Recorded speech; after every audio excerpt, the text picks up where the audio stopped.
Hello everyone. So today we are going to start with another chapter, that is board meetings.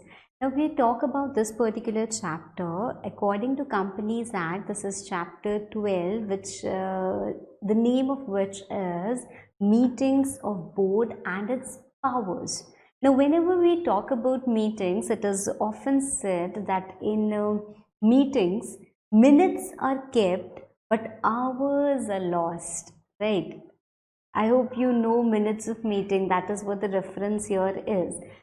But these hours are essential to be lost. Why is it essential to lose those hours? Because unless you invest some time in all the discussions and deliberations, before that you cannot reach at any conclusion. We all know that company is an artificial person, and company being an artificial person cannot take decisions on its own. So it is important that the directors take decisions on behalf of the company. Now, one single director does not have any power to take any decision. That means collectively all the directors have power. When they have a collective power, to exercise their power, they must meet, right? They must meet. Only when they meet, only when they discuss things, then only they can reach to a conclusion. Now you might be wondering, ma'am, nowadays technology has advanced so much that what we can do is we can make a WhatsApp group, we can discuss things there, we can even exchange voice notes, probably we have Zoom meetings, we can discuss things that way. Yes, certainly I completely agree with you that due to technology advancement a lot of things have changed, and trust me, law is also changing. Law is also changing with the change in technology. We have an option of video conferencing. So some director can attend the meeting even through video conferencing. That option is also available, which we will discuss one by one. Okay. Now, there are instances, supposedly I told you that it is imperative to meet, because unless you meet, you cannot take decisions. Okay, fine. There can be a situation in a company that all the powers have been delegated to just one person. You have managing director who can have substantial powers. You have a manager who can have almost all the powers of the company. Now, such type of person, because they have those powers, they do not need to ask board all the time to take any decision. So they are running the company very well. They're taking all the decisions, they're running the company well, and when they are running the company, they don't need other directors to come, they don't need any meeting, everything is going on very smoothly. You think it is correct. Now what do you find wrong in it? Well, Companies Act does not permit this. Companies Act is fine. You have the power to delegate, you delegate the powers. But it is very important that the directors must be aware of what is going on in the company. You cannot just delegate all the powers to one person and then sit back and relax. No, that is not permissible, that is not possible. So, under the purview of law, if you have the powers to delegate, you may delegate, but some powers are restricted. Some powers are conferred only to the shareholders, some powers are conferred only to the board of directors, and some powers are conferred to the board to be exercised only at a board meeting. Now, when I'm emphasizing this word only at a board meeting, you might not be able to understand me. See,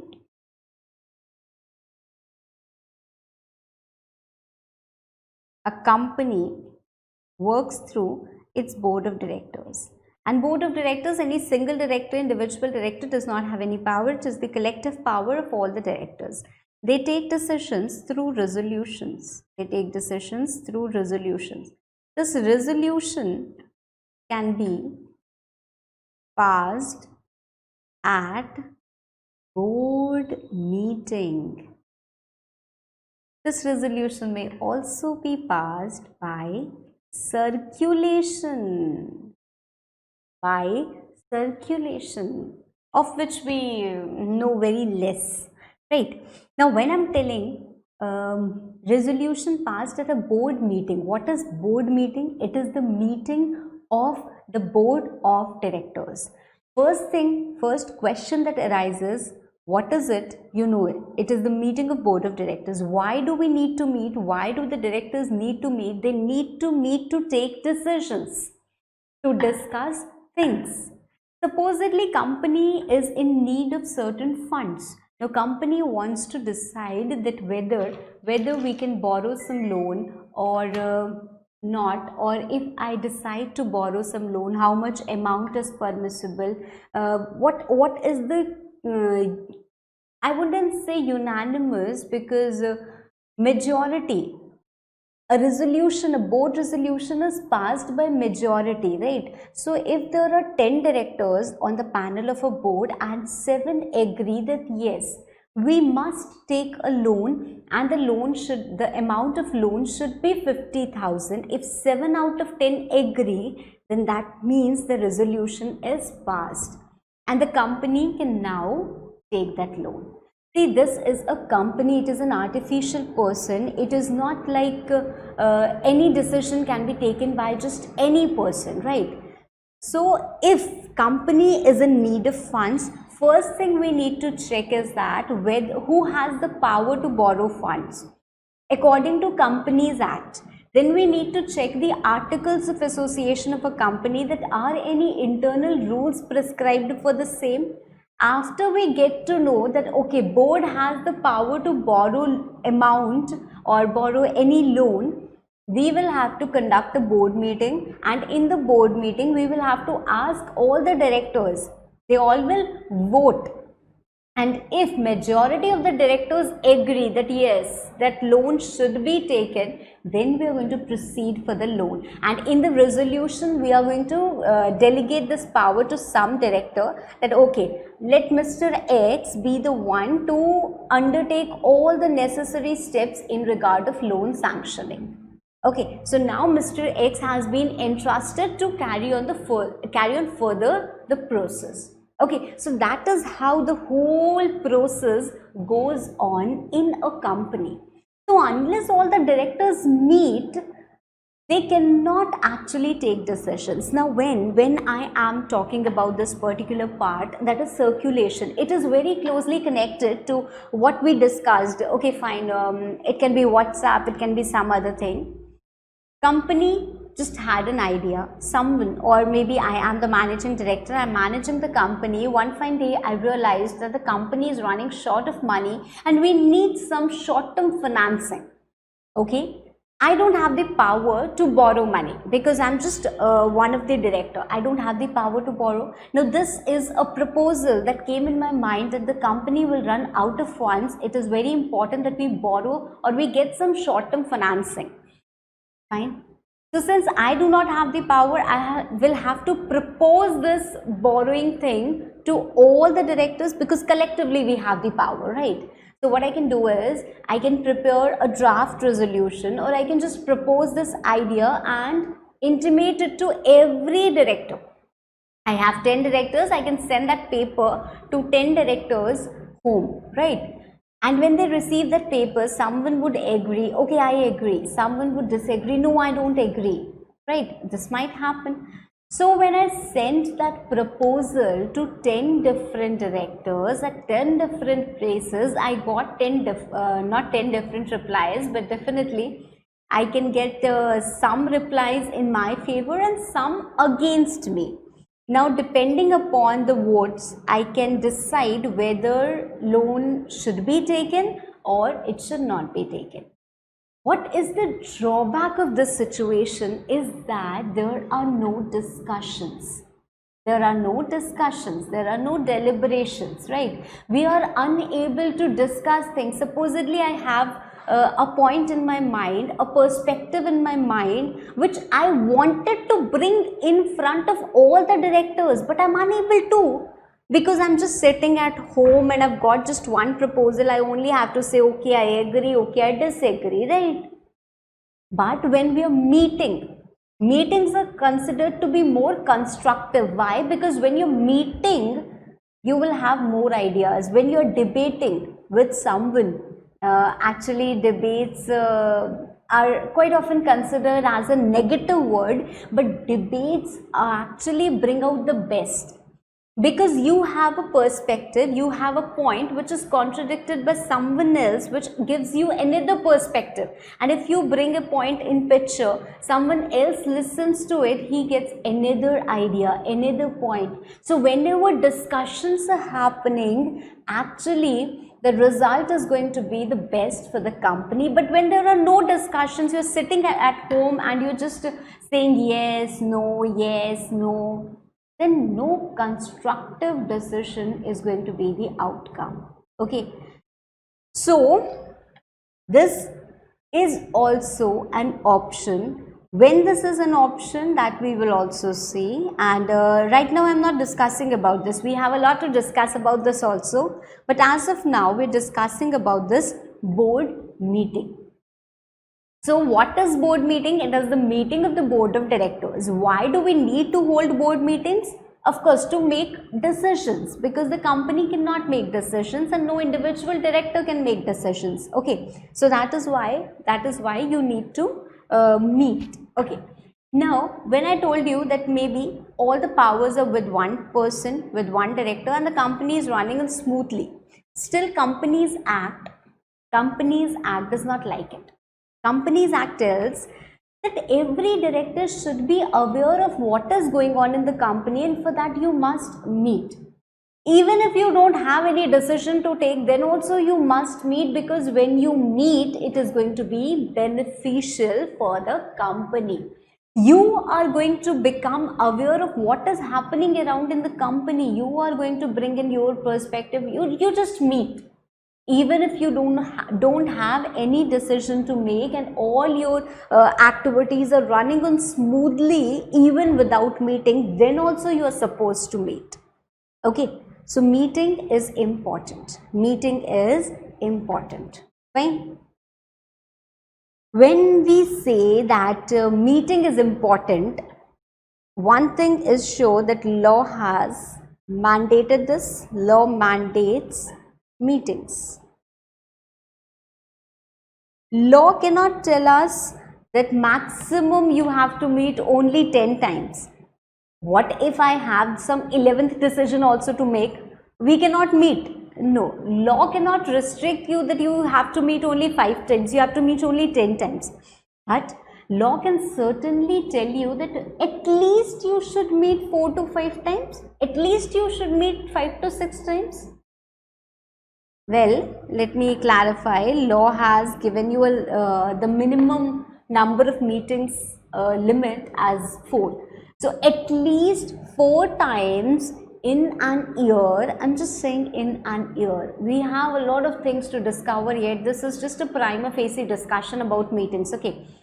So law tells us that in an year you have to meet at least 4 times. Irrespective of the fact what decisions you have to make, whether you want to meet, whether you don't want to meet, whether you think that meeting is not required, then also you have to meet. Okay, then also you have to meet. So meeting is mandatory. Fine. When law told us that meeting is mandatory, one fine day there was a director in the company, Mr. A, who got married. Okay, so when director got married, all other directors came to his marriage. Fine, came to his marriage, and when they came to attend his marriage, they all said, oh wow, we all directors are here, we have met, so we have complied with law. We've actually met. We were required to meet at least 4 times in an year by law, and thanks to Mr. X's wedding, we all are here. Mr. X is at the stage, let's all go there and click a picture. See, finally we all have met. So we have a proof to show to company law that we all have met in this particular year. At least once year we can say. Do you think it is sufficient compliance? Oh, why? Because they all have met. They all have met.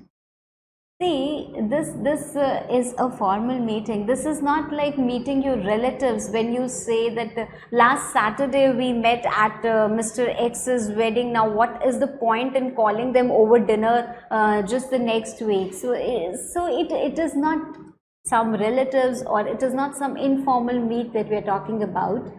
When it is a formal meet, you cannot convert it into an informal meet. Okay, it is a formal meet. That means it has to be properly called, it has to be properly convened, it has to be properly conducted. Just like we talk about general meetings, that is the meetings of shareholders. Okay, so since it is a formal meet, you cannot it is not a hypothetical situation that I'm telling you. Believe me, there is also case law based on this, because all the directors met somewhere, and it was contended by those directors that since we have met here, we have complied with the requirements of law. But no, you haven't complied with the requirements of law in this particular case. Okay, now one thing is clear, that we must meet. Second thing is clear, that what is the meaning of board meetings. Now, how do we meet? What is the procedure and everything? If I have told you this minimum number of meetings, is it the same for all types of companies, or is there any difference? What is it? Now we are going to discover one by one, slowly we are going to discover it all. Okay. First of all, chapter number 12, meeting of board and its powers, comprises of section 173 to actually section number 195. Okay, and we have, of course, rules. We have companies, meeting of board and its powers, rules 2014. Okay, so this particular chapter is going to be read with these rules. The very first section, section 173, talks about, you can say, the number of board meetings. The number of board meetings. Okay, the number of board meetings. Basically, we have this section is about the meetings of board, but here I have written subsection 1. Also, you have subsection 5. This is subsection 5. Slowly, I'm going to tell you everything. Don't worry. So, after this prima facie content that you know, that is, board meeting refers to the meeting of directors of the company. A company is not a natural person, thus it is incapable of acting on its own.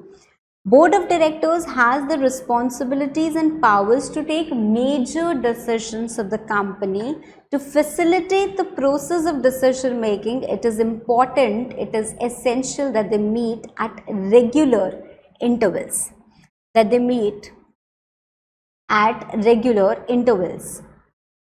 Now, there are some relevant points. Now these relevant points are not like it is given in section 174 or something like that, but these are some relevant points which you must know before starting this particular chapter. A resolution is at board meeting by voting, is passed by voting, irrespective of number of shares, if any, held by the director. See, supposedly there are 2 directors.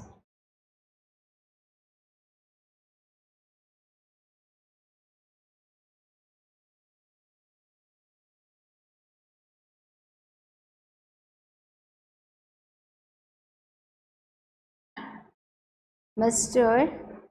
A and Mr. B. See, there was a time when we had some concept called as qualification shares. Now you do not have that concept. So a director need not be a shareholder of the company. Okay. A director may be a shareholder of the company. Okay. So supposedly Mr. A has 100 shares of A Limited. Mr. B does not hold any share in A Limited. Okay, now they both are directors of the company. So whenever at a board meeting, how decision is going to be taken? Decision is going to be taken by vote. You know that voting can happen in a lot of ways at a general meeting. Voting by show of hands, if poll is demanded, voting by poll, and then you also have voting by postal ballot. Now here, when we are talking about board meeting, you have 10 directors, they will only have 10 votes. If Mr. A contends that since I have 100 shares, I should be given 100 votes, this is not going to be happening. Okay, so irrespective of what shareholding you have, you will be given just one vote. Okay, so one director, one vote. That is how it is going to be. So always the voting is going to happen by show of hands. I agree, I do not agree. That is how it is going to happen. Okay, simple. A chairman may exercise casting votes in case of equality. Now, here your question may arise that, ma'am, what do you mean by chairman? Who is chairman, or you can say who is chairperson? Who are they? We haven't heard of them, right? We do not know who are the chairman, how a chairman is appointed. We have read something about key managerial personnel, but we do not know what or who a chairman is. So we will read about chairperson or chairman also. As of now, you must know that if there is any meeting, there has to be a leader to lead that meeting. Otherwise, everyone will keep on saying their own words. Even when we're talking about those sessions, parliament sessions, we have a speaker, right? Why? Because we need to stop someone, we need to ask the other person, we need to announce the result, we need to, a lot of things to do, right? So we need, whenever there is any meeting, there has to be a leader who is actually leading that meeting, and that particular leader is the chairman or the chairperson. How he is appointed, what roles he has, that you do not know right now, and that we will read later. Okay, but as of now, that particular person is going to have a casting vote. What is a casting vote? It is a second vote. Okay, that means if 4 people have voted in favor, 4 people have voted against. Now, since there is a tie, there has to be a tiebreaker. And what is going to be the tiebreaker? It is going to be the chairman's vote. Clear? Okay. The resolution passed shall be binding on all the directors. See, let's say Mr. A, Mr. B,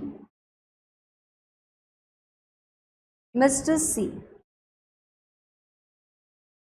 Mr. A voted in favor, Mr. B voted against, and Mr. C actually did not vote.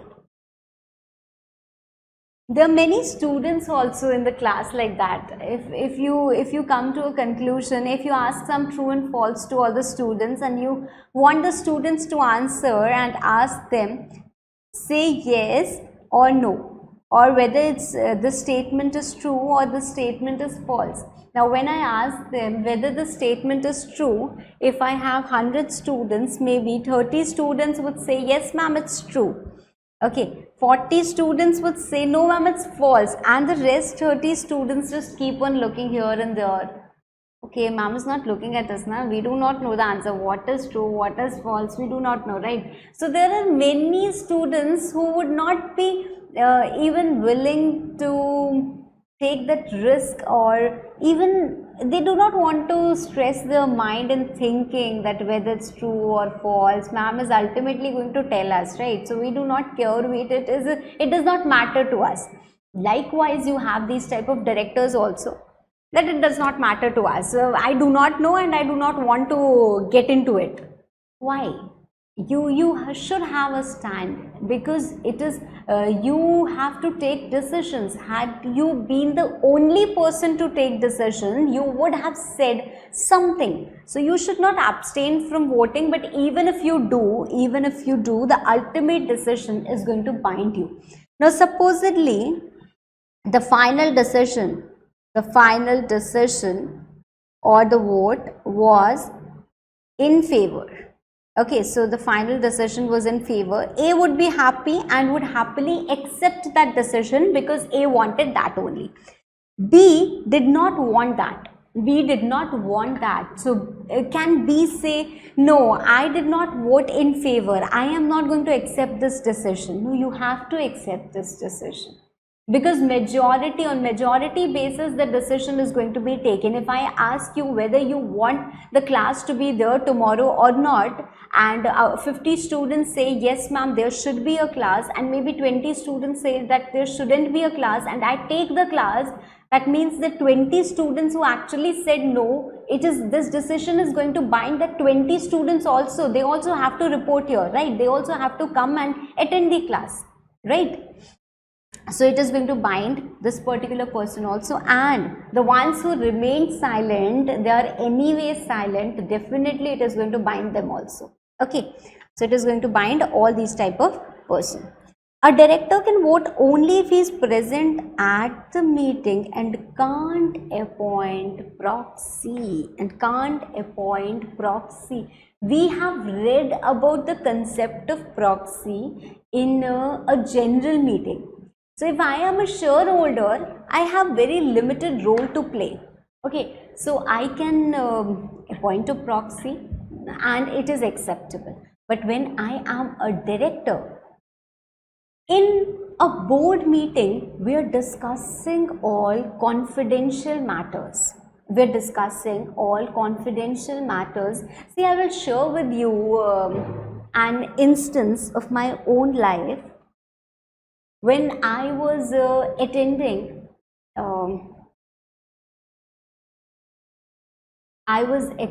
a course, in that just a normal course, I would say. I do not want to get into those details, but the mentor of mine actually asked all of us, the whole group, they asked us, if you marry a professional, okay, if at some later stage, definitely you're going to get married one day, and if you marry a professional and you are working in some different company and your spouse is working in another company, you have some very intricate details, and you have you are occupied in some, you're stuck in some matter which you want, which you're not getting a solution of anything like that, and you want to discuss it with someone, and you know that your spouse is in the same line, is the same professional, and can help you out in achieving a solution. So what would you do? Would you actually go out and discuss it with your spouse, or you would refrain yourself and find a solution on your own? You would rather discuss with your colleagues, with your peers, with your seniors of the same company, than actually discussing the problem with your spouse. So here we all were left we took a lot of time to think. At one point of time, I thought that yes, why not? You know, life partner is someone who can be trusted very easily and should be trusted, right? So definitely I can trust with all the confidential data of my company with my partner also. But then this is not professionally correct. There was a line which my mentor told me, that your board room, the matters which are discussed in the boardroom cannot be shifted to the bedroom. That line still actually is there in my mind, because it somehow connected, and I realized that yes, professionally my thinking was so wrong. I cannot share any data with someone else, even when it is my spouse. So when I cannot discuss it with my spouse, and this seems to be professionally incorrect, how can we let anyone else be a part of that board meeting? So in a board meeting, proxies are not allowed. Either the director attends it or the director does not attend it. Proxy is not allowed. Okay? Proxy is not allowed in a board meeting. All the provisions must be complied with for holding a valid board meeting. Now, what are these provisions that must be complied with? That we are going to discuss in all the upcoming sections. Okay, fine. Quickly, we will just have a look at a very simple question. Chances are less that this will be asked, but still, ABC Limited has 12 directors on its board and has following clause in its articles of association. The question arising at the meeting shall be decided by majority of votes except in cases where in one of the meeting of board of directors of ABC Limited, 8 directors were present. There are total 12 directors. In one meeting, 8 were present. After completion of discussion of matter, voting was done. So after all the discussions, finally voting was done. 3 directors voted in favor. 3 directors voted in favor. 2 directors voted against. So 2 voted against and 3 directors did not vote. 3 directors did not vote. You have to tell whether the motion was carried out or not, whether the resolution is passed or not. See what is being told to us, the directors present and voting. How many directors are present and they have voted? There are 5 directors who have voted.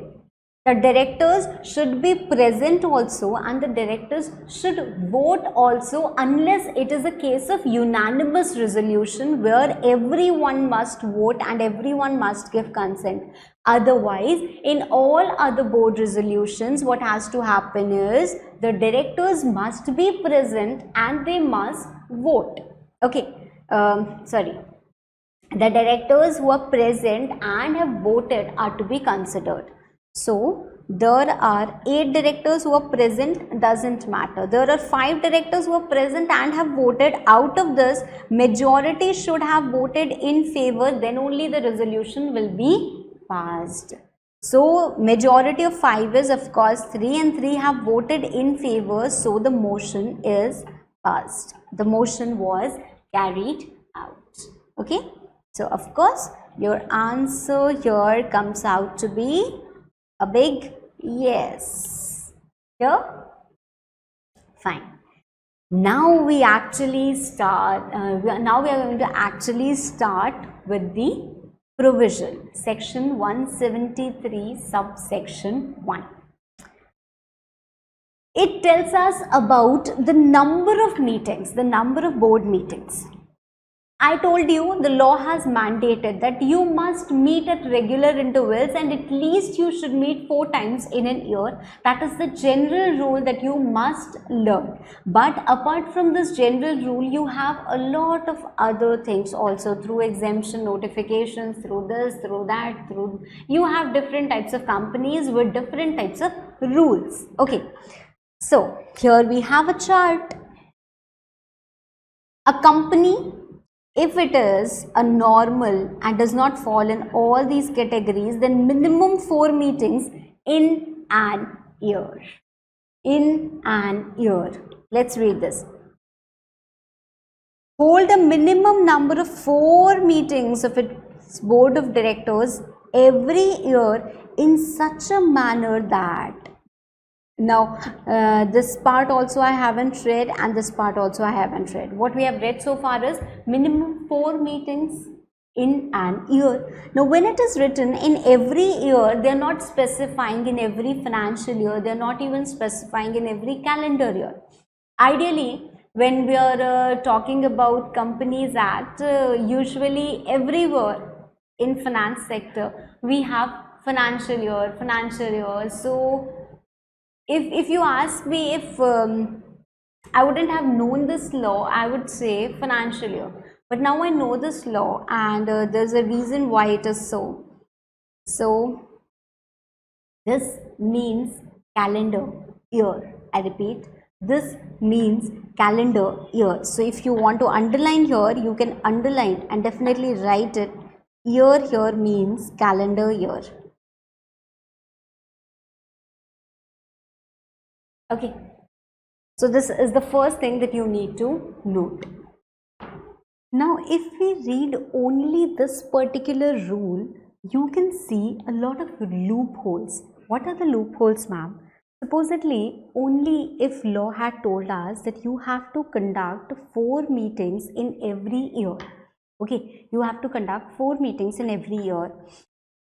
What people will do is, what company will do is, just for the sake of compliance of law, what they are going to do is, maybe you have a calendar year, say 1st January 2021 to 31st December 2021, right? Now what can be done, or what companies can do is, they can hold 4 board meetings here itself, that is, say on 1st December, then on 2nd December, then maybe on 5th December, and then maybe on 16th December, right? Now, does it actually serve the purpose for which Companies Act had mandated this particular requirement of meetings? No. Meetings was made mandatory because it is essential that the board of directors meet at regular intervals, not just for the sake of compliance of law. So the second requirement was added. What is the second requirement? Not more than 120 days shall intervene between 2 consecutive meetings of the board. Now here you would say, ma'am, in between 2 meetings, the gap is very less. What is being told to us? That more than 120 days gap should not be there, right? Maximum gap which is allowed between 2 meetings is 120 days.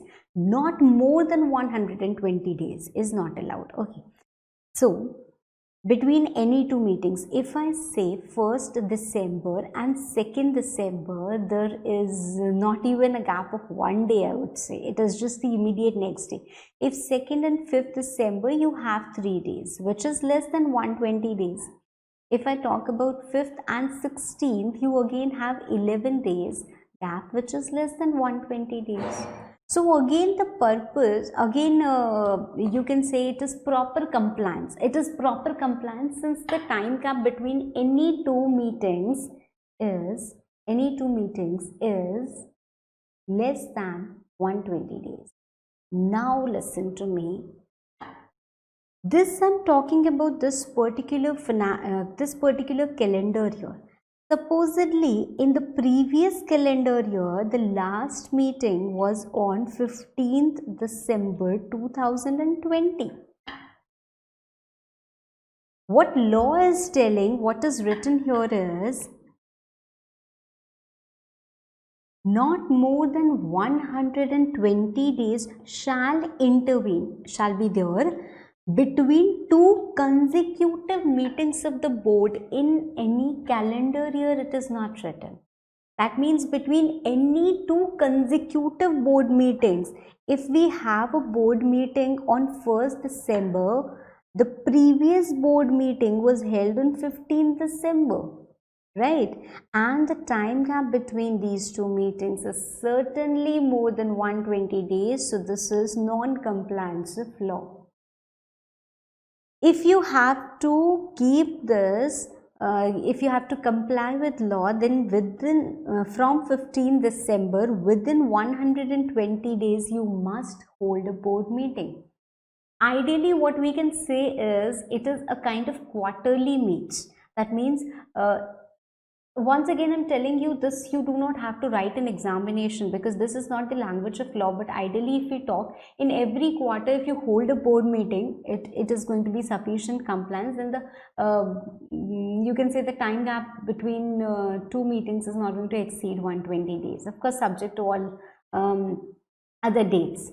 Okay, so between any two meetings, the time gap should not be more than 120 days. So the first requirement, there should be 4 meetings in any calendar year, in every calendar year. The second requirement, between any two consecutive board meetings, there shouldn't be a time gap of more than 120 days. 120 days. Now, let's look at the third loophole. If we read law till here only, a company was incorporated on 1st April 2020. Okay. Now, when a company is incorporated, it has not held any board meeting so far. Now, the company holds the first board meeting. The company holds the first board meeting on, again, say 1st December 2020. The second, third, fourth. So it is going to comply this condition, the first condition of 4 meetings in every calendar year. The second condition, that the time gap should between two consecutive meetings should not be more than 120 days. Before this particular date, there wasn't any meeting. So the time gap is also within the limit.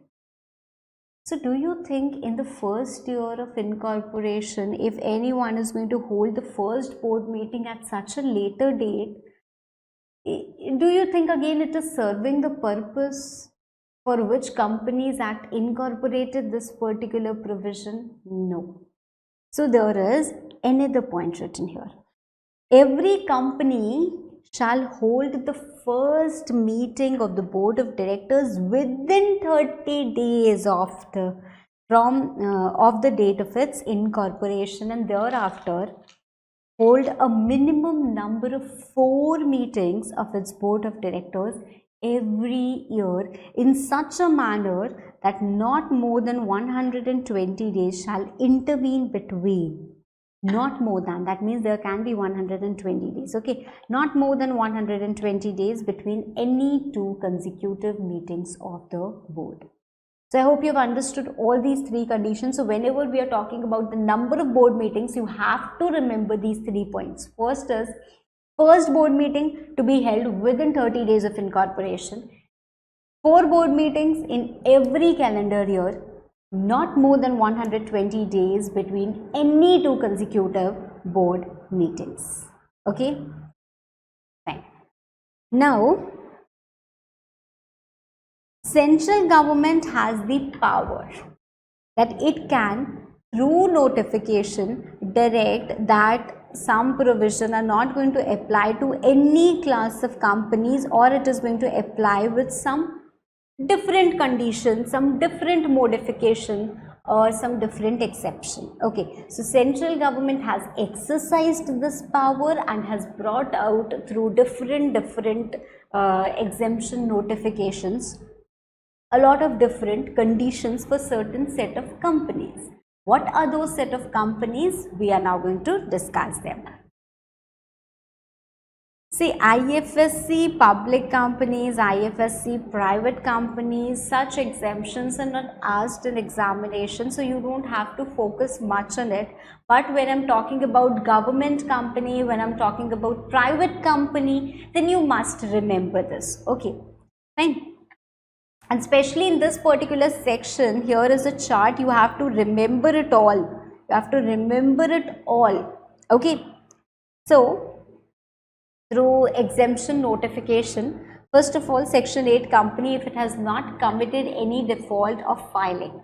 You remember those 2 sections, section 137 and section 92, filing of financial statements and annual returns. If section 8 company has not done that default, it can hold minimum 1 meeting in every 6 months. As I told you, the law prescribes minimum number of board meetings and not the maximum one. That means if section 8 company wants to hold 10 meetings, it can hold. But minimum 1 meeting should be there in every 6 months. Okay, in every 6 months.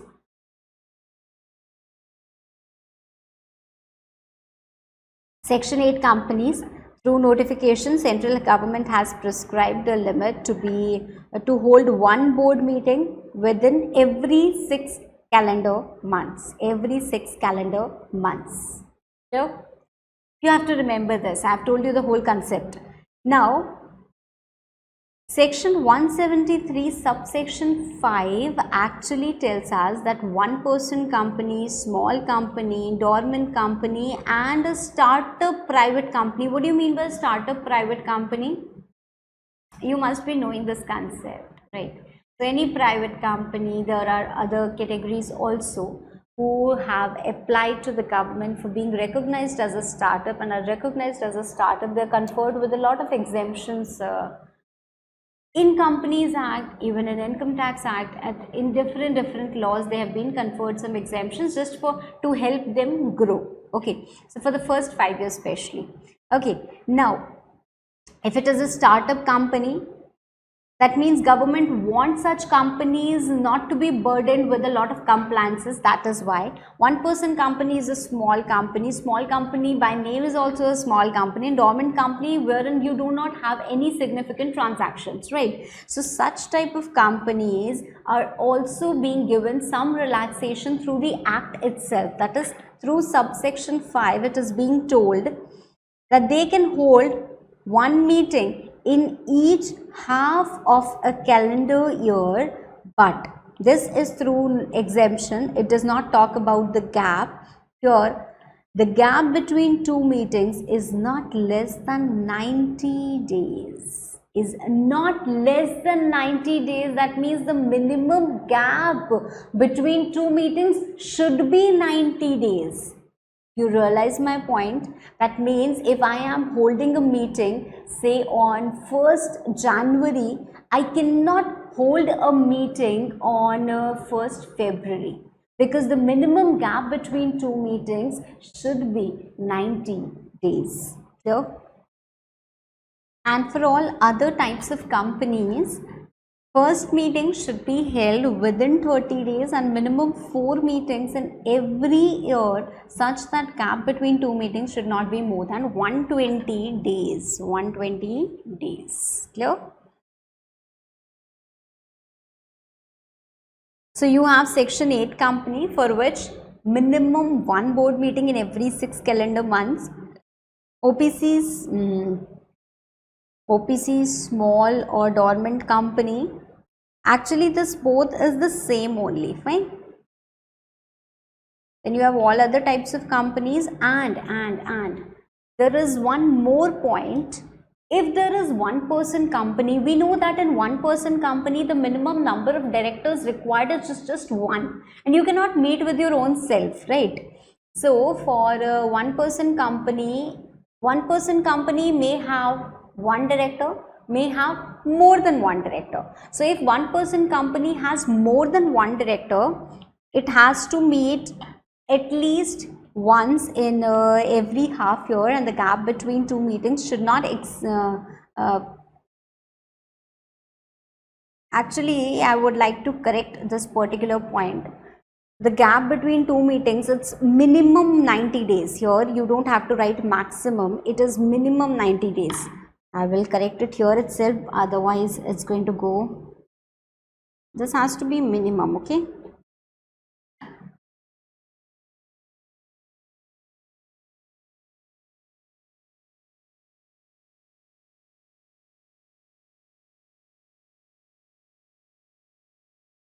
You have to note this particular difference. Here it is maximum. The gap between two meetings, maximum it can be 120 days. It cannot be more than 120 days. And here minimum it has to be 90 days. Okay. So minimum gap between two meetings, here it has to be 90 days.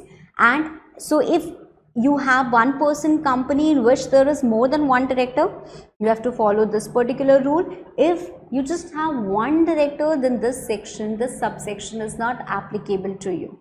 Okay, this subsection is not applicable to you. Clear? I hope so far things are clear. Fine. Seafood Limited, it is a public limited company which was incorporated on 1st April 2015. The company has conducted 4 board meetings during the financial year 15-16. Okay. During the financial year 15-16, that is 1st April 2015 till 31st March 2016. First meeting was on 6th April, second meeting was on 28th August, then you had 30th September, and then it was, sorry, here itself, right, 30th March 2016. Okay, 30th March 2016. Now you are being asked whether the company has contravened the provisions of Companies Act 2013 in respect of the conduct of meetings or not. Okay, so you are being asked this particular point, and will your answer differ if the company was incorporated under section 8? Under section 8, that means it was incorporated as a section 8 company, that is being asked to you. Now first of all, the requirement that I have told you of 4 meetings is in a calendar year. It is not in a financial year. So if I look at the calendar year in which the company is incorporated, it has to be, if it is incorporated on 1st April 2015 only, first thing, within 30 days, there has to be the first board meeting. That means the first board meeting was on 6th April. That means the first requirement of within 30 days is perfect. The second requirement, 4 meetings. 4 meetings in calendar year. In calendar year, that means till 31st December 2015. Till 31st December 2015. Okay, there has to be 4 meetings. And the third requirement, maximum gap between 2 meetings is equal to 120 days. 120 days, right? So these are the 3 requirements. The first requirement is being met. Sorry, the first requirement is being met, that is within 30 days of incorporation, 1 board meeting is being conducted. The second requirement, that there has to be 4 board meetings, right? So first board meeting on 6th April, then you have second on 28th August, third on 30th September, and after that the meeting on 30th March falls in the next calendar year. That means if I talk in this particular calendar year, there are only 3 board meetings. There are only 3 board meetings, right? Plus maximum gap between 2 board meetings. If a meeting is conducted on 30th September, October, November, December, January, February, if a rough calculation we do, 5 months is equivalent to 150 days. So the gap is definitely more than 120 days. That means there is a clear-cut contravention. There is a clear-cut contravention of section 173, as the gap between 2 consecutive board meetings is more than 120 days. So if I look at this particular point, there is a clear-cut contravention. There is a clear-cut contravention.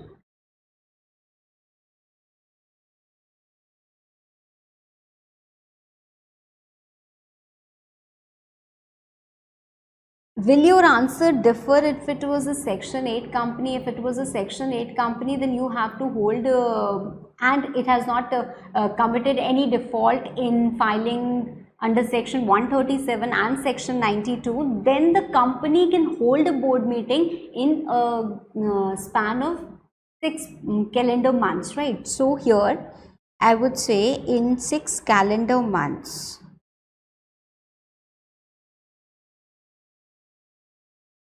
See, in a normal type of company, a normal company and a section 8 company.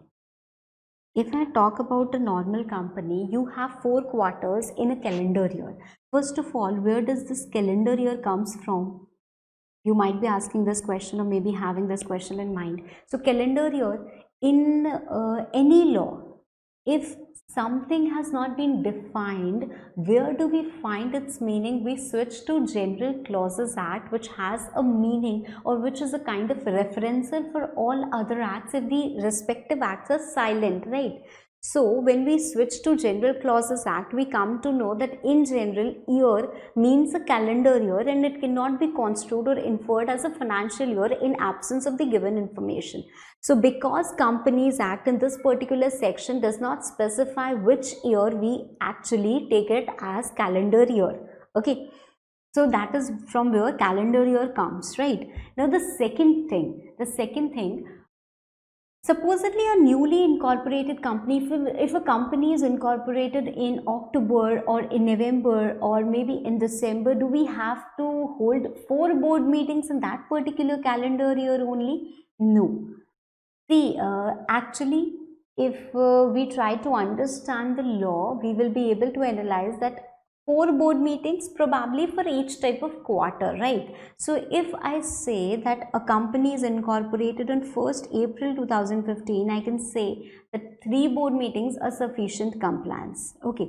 First board meeting to be held within 30 days and then another 2 board meetings. Okay. So on those grounds, first point is in compliance, that is within 30 days. Second point is in compliance. When we come to the third point, the gap between 2 consecutive board meetings should not be more than 120 days. So there is a contravention of section 173. I hope that is clear. Now when I'm coming to section 8 company, section 8 company tells us that in every calendar year, 6 months, that is if we have started with 1st January 2015, say till 30th June 2015, there should be 1 board meeting. From here till 31st December, there should be 1 board meeting. Then from 1st January 2016 till 30th June 2016, there should be 1 board meeting. Likewise, it should go on, right? It should go on. And the gap, minimum gap between 2 board meetings should be 90 days. If you're holding just these 1 meeting, okay. If you are holding say 3 meetings here, then of course the gap between 2 meetings can be 30 days also. I hope you understand my point. So we have a meeting on 6th April, 28th August. So 6th April comes here, 28th August comes here. Then you have 30th September. 30th September also comes here. Then you have 30th March. 30th March comes here. So you have 1 board meeting here, you have 1 board meeting here, you have 1 board meeting here. That means it is a proper compliance of, say, if it is a section 8 company, that means here it is no contravention, but in the earlier case, in case of a normal company, there was a contravention. The 90 days gap actually is irrelevant in case of section 8 companies, because if you come to this particular chart and look here in section 8 company, this is the only requirement I have told you, right? So although we have discussed about that 90 days gap that is applicable in these type of companies and not, so we do not have to actually even mention that 90 days gap or anything like that. Okay, all that we are concerned is with is that there should be 1 board meeting in every 6 calendar months, which is being complied. So there is no contravention of section 173. So there is no contravention of section 173. And this 90 days gap which I was explaining you, let me take an example here of say a 1-person company. So you have an OPC, wherein there is a meeting on 1st January, then there is a meeting on say 15th January, okay, then there is a meeting on 30th July, and then there is you can say a meeting on 2nd January 2021. This is all 2020. Okay. Now tell me, this is a one-person company with 2 directors. Okay, now I'm asking you, is there any contravention of section 173? So what you have to see, let's forget about incorporation point. What you have to see, what is written is that there has to be a minimum board meeting in every 6 months, or you can say in half calendar year. Half calendar year comes to be from 1st January till 30th June. Till 30th June there has to be one board meeting, right? There has to be one board meeting, and ideally there are 2 board meetings. Now when there are 2 board meetings, the gap between these 2 board meetings is less than 90 days, but it is allowed. It is allowed. The whole essence, the whole intention of law is that if you are holding just one board meeting, you do not have to hold it for the sake of law, right? You have to hold it at proper interval. If you are holding 10 board meetings, if you are holding 20 board meetings, then of course you can have a board meeting in a span of even 10 days. That is not a point, okay? But if you just have one board meeting here, you have this board meeting, it is proper compliance. Now when I'm talking about 15th January, you cannot hold it like this. You cannot hold it like this, that you are holding one board meeting on say 30th June and the another board meeting on say 2nd July. You have this financial year, you have this calendar year. Okay, so in this calendar year, for every half of calendar year, you are holding one board meeting, that is correct. But the gap between these 2 meetings is not 90 days. It has to be minimum 90 days when you are just holding one board meeting in that half calendar year. It is not rocket science, it is not difficult at all. You just have to understand that intention of law. Why do they want that minimum gap of 90 days? So that you are conducting board meetings at proper intervals.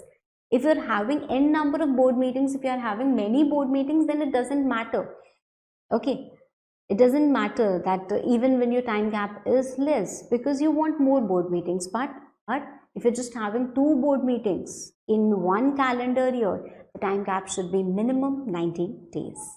Fine. I hope you have understood this particular point and logic and essence. Now, in the next class, we are going to come in how a director can be a part of meeting, that is in person, that is through physical presence, and even through the advancement of technologies, that is video conferencing, or you can say electronic mode. Okay, so this we are going to start in our next class. Basically in this particular class we have discussed section 173, subsection 1 and subsection 5. Okay, so we only have discussed some prima facie, or you can say some basic knowledge about board meetings, and the minimum number of board meetings required for every type of companies. Okay, so we also discussed an illustration for that. Hope you have understood the whole part. Thank you.